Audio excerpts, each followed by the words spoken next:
बिस्मिल्लाहिर्रहमानिर्रहीम। अस्सलाम वालेकुम दोस्तों, हज़रत अली रज़ी अल्लाह अन्हु फरमाते हैं कि पहले 10 साल बच्चे के ग़ुलाम बन जाओ, यानी उसको ध्यान से सुनो, उसको समझो, मोहब्बत का शदीद एहसास दिलाओ उसको, उसके साथ खेलो बच्चों की तरह, उसके साथ लेवल पे आकर उसके बात करो। फिर उसके अगले 10 साल बच्चे के मास्टर बन जाओ, बच्चे के हाकिम बन जाओ, यानी 11 साल की उम्र से लेकर 20 साल की उम्र तक बच्चे को आपकी हर बात मानना चाहिए। फिर इसके बाद अगले 10 साल यानी 20 साल की उम्र के बाद 21 साल से 30 साल या ऑनवर्ड आप बच्चे के दोस्त बन जाएं। अब होता क्या है, हम लोग बच्चे से वक्त पर मोहब्बत करते ही नहीं। पहले 10 साल जो बेहद मोहब्बत के होते हैं, तवज्जो के होते हैं, इनमें बच्चे के अंदर मोहब्बत का खला रह जाता है और अक्सर उनकी ज़ात का ये खला सारी ज़िंदगी उन्हें कहीं ना कहीं तंग करता रहता है किसी भी सूरत में। दोस्तों याद रखें कि बच्चों के किरदार उस वक्त ही मजबूत होते हैं जब उनके अंदर मोहब्बत भरी होती है। बच्चे को ये नहीं पता होता कि बाप कितनी मेहनत करता है, माँ बच्चों के लिए कितनी कुर्बानियाँ देती है, रातों को जागती है, सुख चैन सब खत्म करके बच्चों को पालती है, मगर उनके लाशऊर में कहीं ना कहीं ये बात स्टोर जरूर हो रही होती है और कभी ना कभी उन्हें इस चीज का एहसास भी होता जरूर है। हम ये गलती करते हैं कि बच्चों को हर चीज का फौरन एहसास दिलवाना चाहते हैं। अभी वो 6 या 8 साल का होता है और हम चाहते हैं कि उसे ये एहसास हो जाए कि हम कितनी मेहनत करते हैं उसके लिए। आप यकीन करिए दोस्तों, ये बच्चे लाशऊरी तौर पर आपसे मेहनत करना सीख लेते हैं। वो अभी नहीं कहेंगे, बड़े होकर जरूर कहेंगे कि देखा मेरी मम्मा कितनी मेहनत किया करती थी। आपने पहले 10 साल अपने बच्चों से बस मोहब्बत करनी है, उनके अंदर मोहब्बत की कमी और खला किसी सूरत ना आने। हम अक्सर ये चाहते हैं कि हमारे बच्चे हमारी नसीहतों को सुने और अपनी इस्लाह करें, जबकि ये होना ही नहीं होता।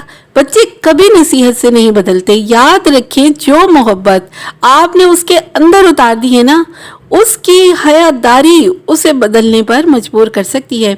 आपका बच्चे के साथ ताल्लुक कैसा है, आपने उसको कितना खुद से अटैच किया, आप उसे अपना बनाओगे तो उसे एहसास होगा ना, अगर मैंने ये गलत काम किया तो अपने वालिदैन को जवाब देना होगा, मेरे बाबा को दुख पहुंचेगा, वो मेरे बारे में क्या सोचेंगे।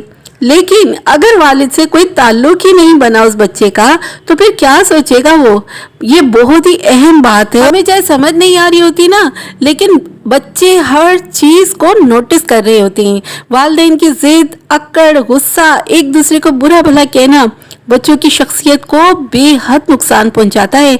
बच्चों के अंदर ये तमाम नफरतें कहीं ना कहीं रिकॉर्ड हो रही होती हैं। फिर जब वो इनका इजहार करता है तो हमें बुरा लगता है। बच्चा हमारी सोच, हमारी आदतों, हमारे अंदाज, तौर तरीकों को, हर चीज को रिकॉर्ड कर रहा होता है। अपने दिमाग में लाशऊरी तौर पर सब कुछ चल रहा होता है उसके अंदर। एक पॉइंट ये भी है कि बच्चे को पढ़ाई करवाएं, बहुत मेहनत करवाएं, मगर उसे सोशली कट ना करवाएं।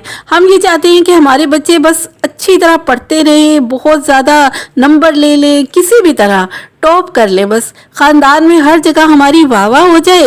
ऐसे बच्चों की शख्सियत में भी कमी रह जाती है।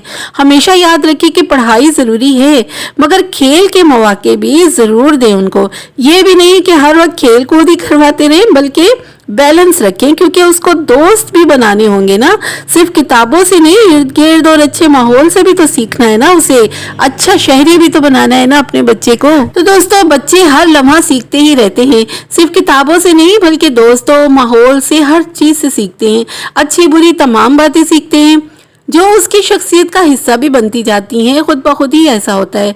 तो बच्चे की सोहबत का भी आप ख्याल रखें। बच्चों को कभी खौफजदा ना किया करें। छोटे बच्चों को ज्यादा मारना, डराना, बहुत ज्यादा अग्रेसिव होना, उनके साथ धमकियां देना, जब बच्चों ने पहले 10 साल के अंदर अपने वालिदैन को लड़ते झगड़ते देखा होता है ना, तो उनकी पर्सनैलिटी बहुत ही ज्यादा मुतासिर हो जाती है, दब जाती है और जिंदगी भर वो फिर मसाइल का शिकार ही रहते हैं। जिन, चुड़ैले, इस तरह के खौफ, अंधेरे का खौफ, बच्चे को इन सब चीजों से बचाएं।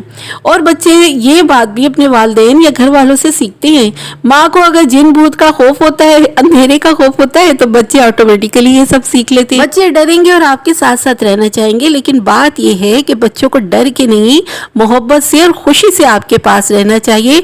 उन्हें आपकी कुर्बत में अच्छा महसूस محسوس ہونا چاہیے. اس کے لیے پھر اگر مجبوری نہ ہو نا تو ماں کو بچے کے شروع کے سالوں میں اس کے ساتھ ہی رہنا چاہیے. اگر بہت ہی ضروری ہو جاب کرنا تو پھر متبادل کے طور پر آفس کے بعد پھر اس کو بہت ہی زیادہ توجہ دیں. یاد رکھیں محبت دیں گے تو محبت واپس ملے گی نا. اور والدین اگر رب سے جڑے ہیں نا تو بچوں کو وراثت میں اللہ سے محبت کرنا بھی مل جائے گی. اپنے بچوں کو اچھی وراثت دیں. روپیہ پیسہ جائیداد ہی نہیں، اچھے رویے، محبت، اعتماد، خوشی اور کامیاب زندگی بھی وراثت میں دیں. آپ کی نسلوں میں آپ کے اندر کی محبت اور اطمینان سرایت کرنی چاہیے. تبھی بچہ آپ کی بات مانے گا، آپ کے بڑھاپے میں آپ کو سنبھالے گا اور ہمارے دنیا سے جانے کے بعد ہماری مغفرت کی دعا بھی کرے گا انشاءاللہ. اپنا اور اپنے بچوں کا ڈھیر سارا خیال رکھیے گا. ویڈیو پسند آئے تو لائک اور شیئر ضرور کیجیے گا اور میرے چینل کو سبسکرائب کیے بغیر بالکل نہیں جائیے گا. Thank you. اللہ حافظ.